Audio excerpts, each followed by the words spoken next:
एक बड़े से जंगल के पास एक गांव था। इस जंगल में एक राक्षस रहने लगा। वो गांव वालों को बहुत परेशान करता, उनके पशुओं को मारकर खा जाता। कुछ खाने को न मिलने पर उसने गांव के एक व्यक्ति को मार दिया। गांव वालों के सामने उसने एक शर्त रखी कि यदि वे उसके लिए रोज भरपेट भोजन का प्रबंध करते रहे तो वो किसी को परेशान नहीं करेगा। हर रोज गांव का एक परिवार उसके भोजन का प्रबंध करता था। इसी गांव में गरीब भीखू अपनी पत्नी सुंदरी और बेटे डमरू के साथ रहता था।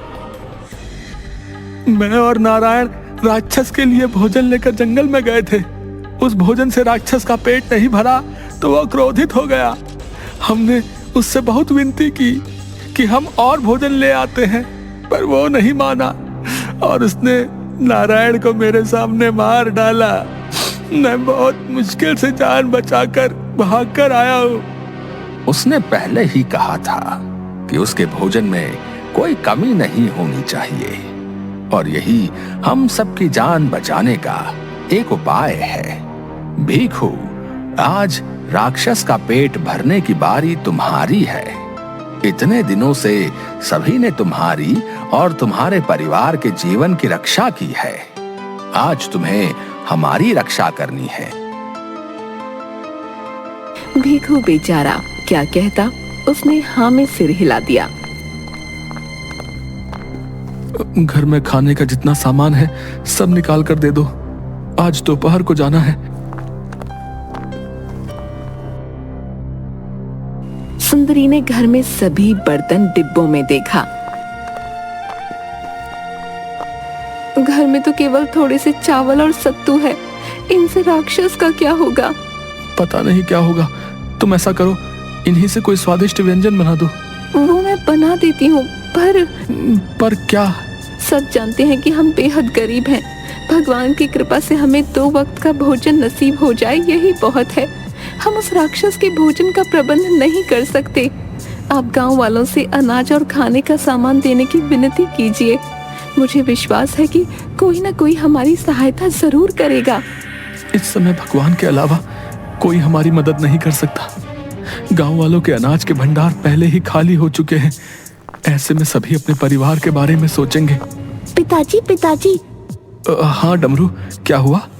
पिताजी, मेरा मित्र कह रहा है कि आज तो तेरे पिताजी को जंगल वाला मोटा राक्षस खा जाएगा। क्या यह सत्य है? आप जंगल में मत जाओ। सुनिए, ये सही कह रहा है। आप मत जाइए, हमारे पास उसे खाने को देने के लिए कुछ नहीं है। कहीं वो गुस्से में आप पर आक्रमण न कर दे। इतने दिनों से गांव वालों ने हमारे प्राणों की रक्षा की है।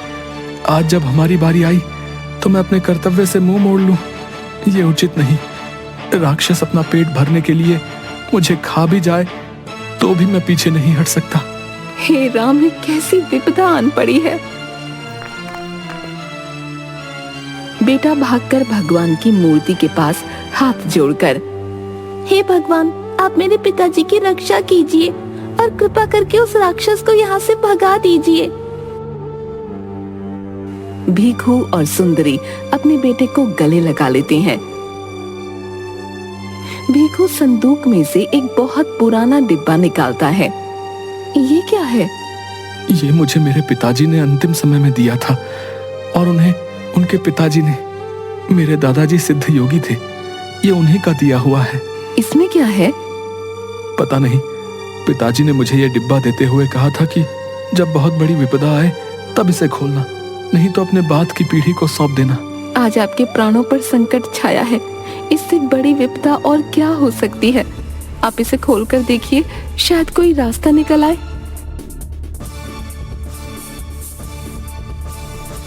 भीखू ने डिब्बा खोला, उसमें एक पुरानी सी अंगूठी और एक कोरा कागज रखा हुआ था। सुंदरी कागज हाथ में लेकर, ये क्या, इतनी पुरानी अंगूठी और कोरा कागज? दादाजी ने ये क्यों दी होगी, ये वही जाने। आप इसे पहन लीजिए, जो भी हो, ये बड़ों का आशीर्वाद है। इस समय हमें इसकी बहुत जरूरत है। भीखू ने वो अंगूठी पहन ली। सुंदरी ने रोते हुए उसे एक थैला दिया। मैं नहीं जानता कि मैं वापस लौटूंगा या नहीं। तुम मेरी प्रतीक्षा मत करना, अपना और डमरू का ध्यान रखना।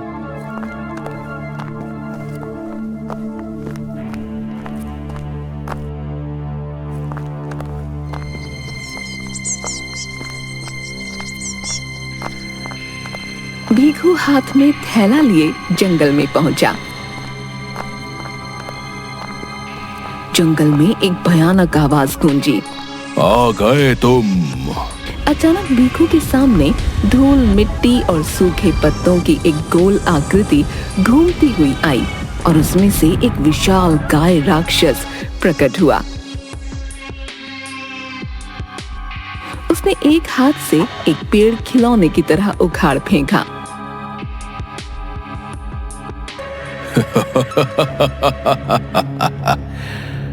मुझे बहुत भूख लगी है, लाओ जल्दी जल्दी मेरा भोजन लाओ।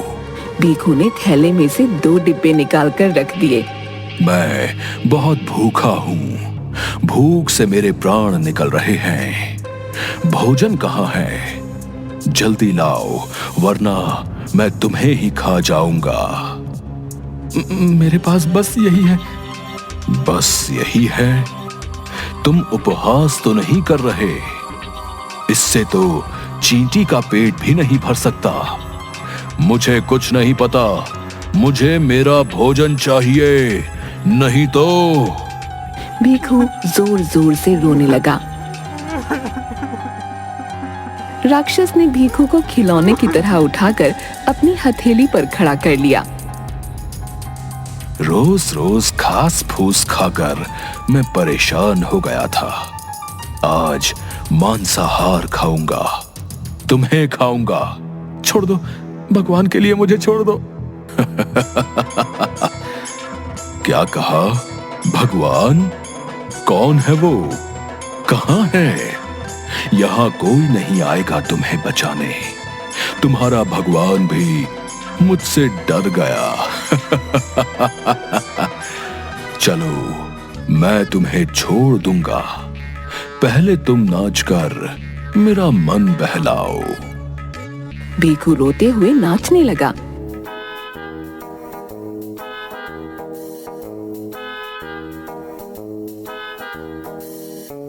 उसके बाद राक्षस भीखू को अपनी हथेली पर चाबी की तरह उछालने लगा। अब मैं तुम्हें खाऊंगा, कच्चा या पक्का। चल पका कर खाऊंगा। तभी रोते हुए भीखू के आंसुओं की एक बूंद उसके हाथ में पहनी अंगूठी पर पड़ी।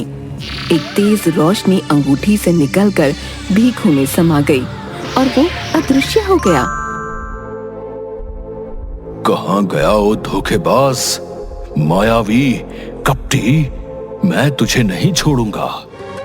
उसने देखा भीखू चींटी से भी छोटा हो गया है।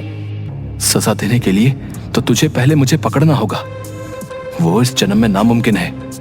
राक्षस नीचे झुककर भीखू को पकड़ने लगा, किंतु वो उसके हाथ नहीं आया।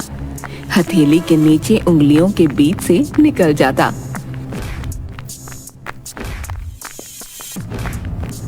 थक हार कर राक्षस वहीं बैठ गया। तुम यहाँ बैठकर आराम नहीं कर सकते, कहकर भीखू चींटी की तरह उसके ऊपर चढ़ गया। तेरी इतनी हिम्मत, अभी मजा चखाता हूँ। राक्षस ने पैर झटक कर भीखू को कुचलने के लिए आगे बढ़ाया। तभी भीखू बड़ा हुआ और उसने राक्षस को धक्का देकर गिरा दिया। आजा, आजा, तुझे नहीं छोड़ूंगा मैं आज। भीखू ने देखते ही देखते पल भर में विराट रूप ले लिया।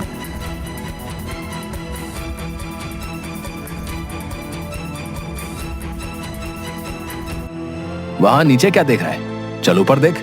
राक्षस ने गर्दन ऊपर करके देखा। कौन हो तुम? मान जाओ, मुझे क्रोधित मत करो, तुम मेरा सामना नहीं कर पाओगे। इतना अहंकार?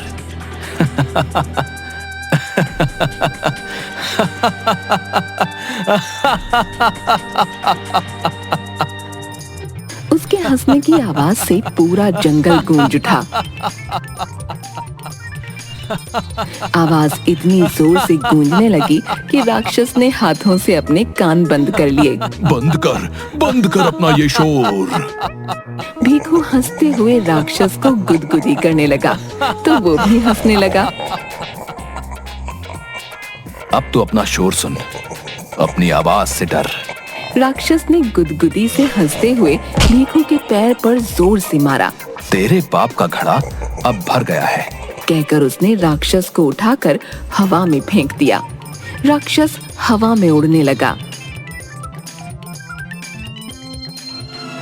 तूने क्या सोचा था? तू मुझे मार डालेगा? मैं ना धरती पर मर सकता हूँ ना आकाश में। तुझे तो मैं चुटकी में मार डालूंगा, पर मैंने सोचा तुझे एक मौका देना चाहिए। अब देख तमाशा। राक्षस हवा में गोल गोल घूमने लगा। है हिम्मत तो आ, कर सामना। यदि तू मुझे 5 मिनट में नहीं मार पाया तो तू खुद मर जाएगा। ये मेरा वरदान है, आज मैं तेरा मांस खाऊंगा। सुनकर भीखू ने स्वयं को और विराट किया और उड़ते हुए राक्षस को पकड़ने के लिए दौड़ने लगा।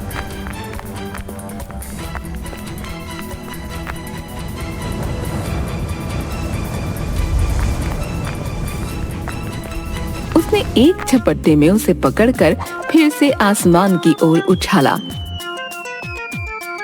राक्षस धड़ाम से जमीन पर आकर गिरा और मिट्टी का ढेर बन गया। भीखू से तेज रोशनी निकलकर अंगूठी में समा गई। भीखू को एक झटका लगा। अरे अरे क्या हो गया था मुझे? पूरा सिर चकरा रहा है। और वो राक्षस कहाँ है? अब ये तो राख का ढेर हो गया। पता नहीं मुझ में इतनी शक्ति कहाँ से आ गई। हे भगवान, तेरा शुक्र है, बचा लिया। भीखू ने अपने डब्बे थैले में डाले और उन्हें लेकर घर चला गया।